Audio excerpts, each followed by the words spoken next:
Field marshal general Asim Munir نے جعفر express کے سانحے کے بعد ایک تقریر میں فرمایا تھا کہ 1500 علیحدگی پسند ہم سے بلوچستان نہیں چھین سکتے۔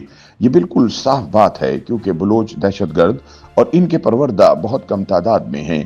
زیادہ تر بلوچ نہ تو علیحدگی کی بات کرتے ہیں اور نہ تشدد کو اپنا شعار بناتے ہیں۔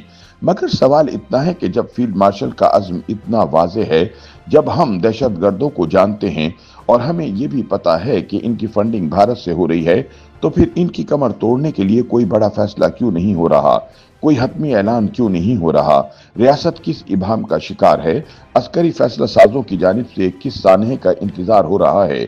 معروف لکھاری اور تجزیہ کار عمار مسعود اپنی تازہ تحریر میں ان خیالات کا اظہار کرتے ہوئے کہتے ہیں کہ جو ریاستیں قومی بیانیے کے محاذ پر ابہام میں رہتی ہیں، وہاں قومی بیانیہ رفتہ رفتہ معدوم اور مفقود ہو جاتا ہے۔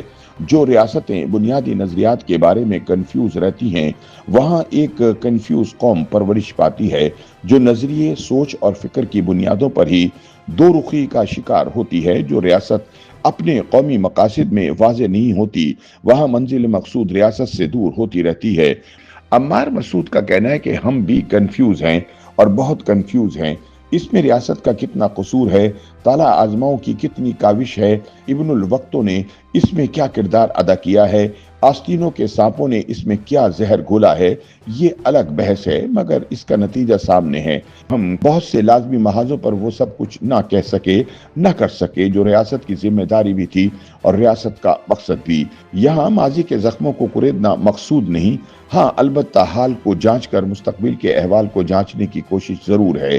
ان کا کہنا ہے کہ بلوچستان آبادی کے اعتبار سے پاکستان کا سب سے بڑا صوبہ، اس کو پاکستان کے سر کا تاج ہونا چاہیے تھا۔ تحریک آزادی میں اس کے جوانوں کی شمولیت کے قصے سنائے جانے چاہیے تھے۔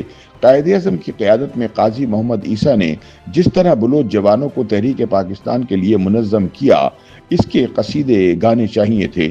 اس کی زمین میں موجود قدرتی وسائل سے پہلے بلوچستان اور پھر پورے ملک کو مستفید ہونا چاہیے تھا۔ اس کے رسم و رواج کا پرچار دنیا میں کرنا چاہیے تھا، مگر ان میں سے ہم کچھ نہیں کر پا رہے۔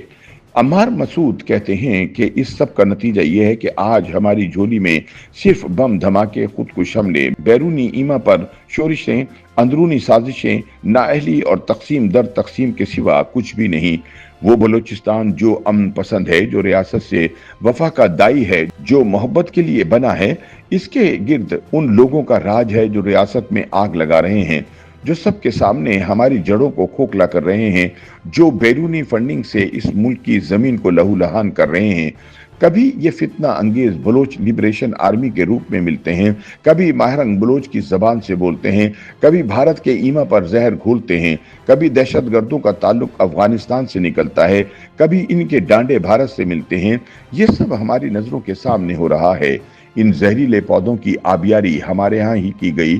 ساری غلطی یہ ہے کہ ہم نے ان دشمنوں کو اس سرزمین پر پنپنے دیا۔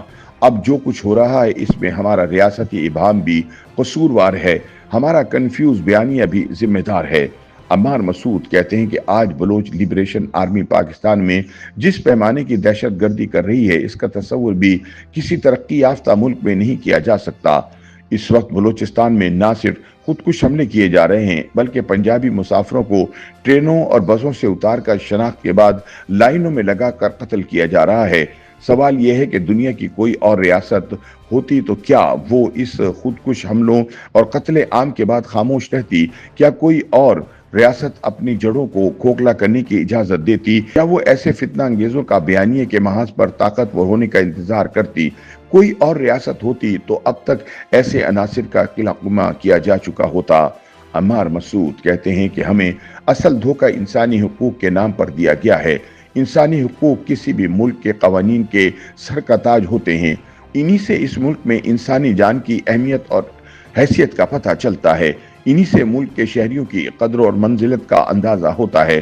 لیکن المیہ یہ ہے کہ انسانی حقوق کے نام پر ظلم کرنے والوں نے ہمیشہ خود انسانی حقوق کو پامال کیا، انہی حقوق کو پاؤں تلے روندا، انہی انسانی حقوق کی آڑ میں خودکش حملے کیے، انہی انسانی حقوق کا نام لے کر سارے صوبے کو لہو رنگ کر دیا۔